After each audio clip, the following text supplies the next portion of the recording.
Montha తుఫాన్ తీరం దాటినా దాని ప్రభావంతో కురుస్తున్న వర్షాలకు తెలుగు రాష్ట్రాలు అతలాకుతలమవుతున్నాయి. అర్ధరాత్రి నరసాపురం సమీపంలో తుఫాను తీరం దాటింది. తీరం దాటే సమయంలో వీచిన పెనుగాలులకు పలు చోట్ల చెట్లు, కరెంటు స్తంభాలు కూలిపోయాయి. పలు మండలాల్లో విద్యుత్ సరఫరా నిలిచిపోయింది. సహాయక సిబ్బంది చెట్లను తొలగిస్తూ విద్యుత్ సరఫరాను పునరుద్ధరించే పనిలో నిమగ్నమయ్యారు.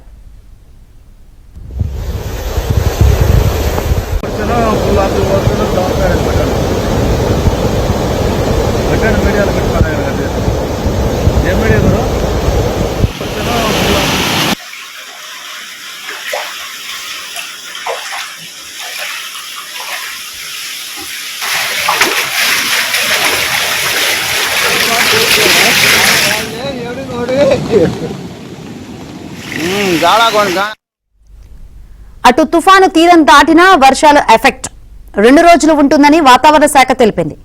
ఏపీలో 14 జిల్లాలకు ఆరెంజ్, 8 జిల్లాలకు ఎల్లో అలర్ట్ జారీ చేసింది.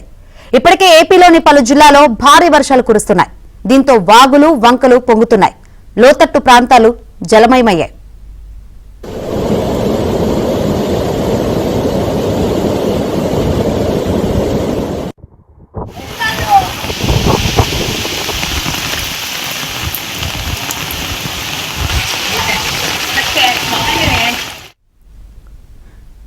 కృష్ణా జిల్లాలో మోంథా బీభత్సం సృష్టించింది. మచిలీపట్నంలో బలమైన గాలుల దాటికి రహదారులపై విద్యుత్ స్తంభాలు, చెట్లు విరిగిపడిపోయాయి. చాలా వరకు విద్యుత్ సరఫరా నిలిచిపోవడంతో చీకట్లు అలుముకున్నాయి. జిల్లాలో పంటలు తీవ్రంగా దెబ్బతిన్నాయి.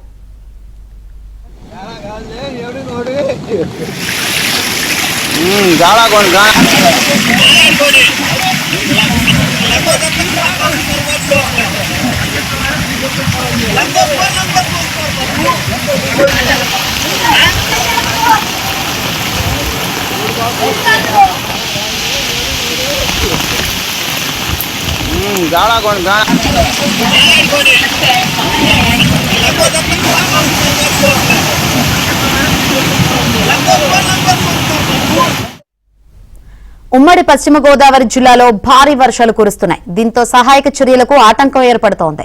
పాలకొల్లు, నరసాపురం ప్రాంతాల్లో కురుస్తున్న వర్షానికి సహాయక చర్యలు ఆలస్యం అవుతున్నాయి.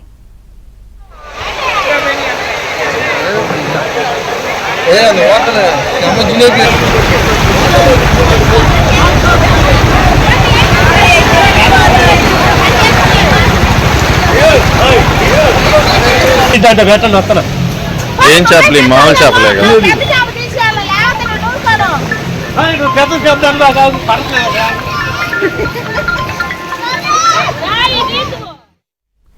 ఉమ్మడి కర్నూలు జిల్లాలో భారీ వర్షాలు కురుస్తున్నాయి. ఆత్మకూరులో పలు ప్రాంతాలు జలమయమయ్యాయి. ఆత్మకూరు మార్కెట్ యార్డులో ఆరబెట్టిన మొక్కజొన్న తడిచిపోయింది. శ్రీశైలంలో భారీ వర్షం పడింది. శ్రీశైలం రోప్వే సమీపంలోని పాతాళగంగ వద్ద షాపులపై కొండచర్యలు విరిగిపడ్డాయి. శ్రీశైలం సమీపంలోని ఇష్టకామేశ్వరి అమ్మవారి దర్శనాలు తాత్కాలికంగా నిలిపివేశారు. ఇష్టకామేశ్వరి అమ్మవారి ఆలయానికి వెళ్లే మార్గంలో వాగు పొంగుతోంది. శ్రీశైలం దోర్నాల ఘాట్ రోడ్డులో వాహనాల రాకపోకలు నిలిపివేశారు. శ్రీశైలం డ్యాం సమీపంలోని లింగాల గట్టు వద్ద చిన్న బ్రిడ్జ్ నుంచి వరద ఉధృతంగా ప్రవహిస్తోంది.